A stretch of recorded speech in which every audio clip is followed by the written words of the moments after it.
ایک بڑے بزرگ تھے صوفی. اب کوئی ان کا جتنے لوگ بزرگ ہوتے ہیں ان کے کچھ مخالف بھی ہو جاتے ہیں. تو ایک مخالف نے ان بزرگ کے بارے میں یہ کہا کہ تم تو کتے سے بھی بدتر ہو. منہ پر کہہ دیا کہ تم کتے سے بھی بدتر ہو. تو جواب میں ان بزرگ نے کہا کہ بھائی ابھی مجھے پتہ نہیں ہے کہ میں کتے سے بدتر ہوں یا نہیں ہوں.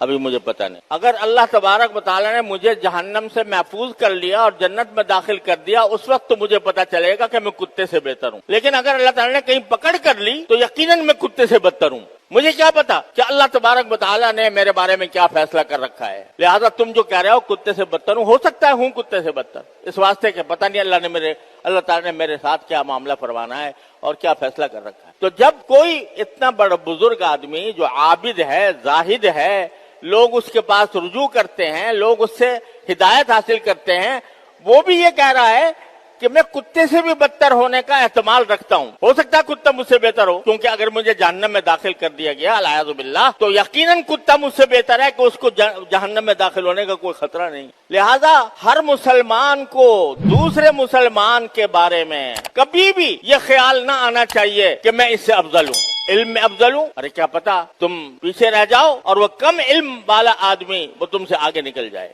اگر تم سمجھتے ہو کہ میرے پاس مال دولت زیادہ ہے لہذا میں اس سے افضل ہوں تو ٹھیک ہے، دولت تمہارے پاس بے شک زیادہ ہے، لیکن بعض اوقات وہ غریب آدمی جو جس کے بیچارے کا کوئی پوچھنے والا بھی نہیں ہوتا تو اس کو اللہ تبارک و تعالیٰ کے ہاں ایسا مقام حاصل ہوتا ہے کہ بڑے بڑے علماء اور صوفیاء کرام بزرگان دین پیچھے رہ جاتے ہیں اور وہ آگے نکل جاتا ہے. فرمایا رب اشعث اغبر مدفوع بالابواب. بعض لوگ ایسے ہوتے ہیں کہ ان کے بال پراگندہ، جسم کے اوپر غبار چڑھا ہوا، مزدور آدمی جسم پہ غبار چڑھا ہوا، لوگوں کے پاس دروازے پر جائے تو لوگ دھکے دے کے نکال دیں، ایسا آدمی ہوتا ہے.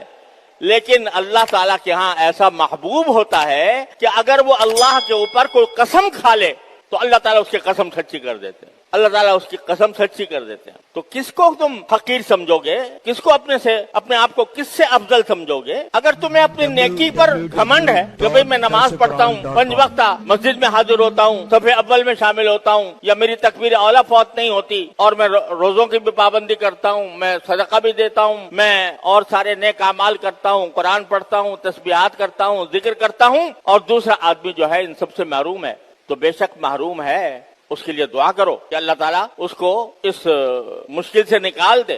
لیکن اپنے آپ کو اس سے افضل سمجھنا یہ انتہائی خطرناک بات ہے. یعنی ایک نمازی بے نمازی کو حقیر سمجھے، ذلیل سمجھے اور اپنے آپ کو اس سے افضل سمجھے، اس کا بھی کوئی حق نہیں. کیا پتا انجام اس کا بہتر ہونے والا ہے یا تمہارا بہتر ہونے والا ہے. حدیث میں ایک بڑی خطرناک بات ہے جو رسول کریم صلی اللہ علیہ وسلم نے ارشاد فرمائی کہ بعض لوگ ایسے ہوتے ہیں کہ ساری زندگی ان کی نیک اعمال میں گزری اور ان کے اور جنت کے درمیان بالکل تھوڑا سا فاصلہ رہ گیا، لیکن اللہ بچائے بعد میں آخر میں ان کے حالات میں ایسا انقلاب آیا کہ وہ آخر میں جا کر بے دین ہو گئے اور ملحد ہو گئے، اور اس کے نتیجے میں جب خاتمہ ہوا تو خاتمہ ایمان پر نہیں. اور بہت سے ایسے ہوتے ہیں کہ ساری زندگی غفلتوں میں گزری، گناہوں میں گزری، بدعمالیوں میں گزری، لیکن جب موت کا وقت قریب آنے لگا اللہ نے توبہ کی توفیق بخشی، توبہ کی توفیق ہو گئی اور ساری زندگی کے گناہوں سے اس نے توبہ کر کے معافی مانگ لی تو خاتمہ ایمان پر ہوا. اللہ تبارک و تعالیٰ اب دیکھو پہلا آدمی باوجود ہے کہ وہ نیک تھا لیکن آخر میں جا کر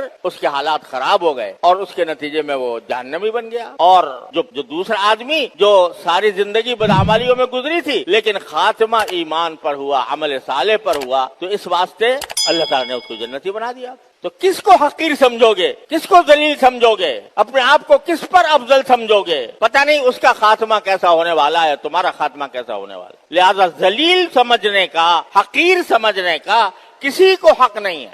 گناہ گاروں کو بھی ذلیل سمجھنے کا حق نہیں ہے. ان کے گناہ کی سے نفرت کرو، ان کی بدعمالی سے نفرت کرو، لیکن ان کی ذات کے اوپر ترس کھاؤ، ترس کھا کر دعا کرو، اے اللہ اپنی رحمت سے اس کو اس مصیبت سے نجات دے دیجئے، اس کی اصلاح کر دیجئے.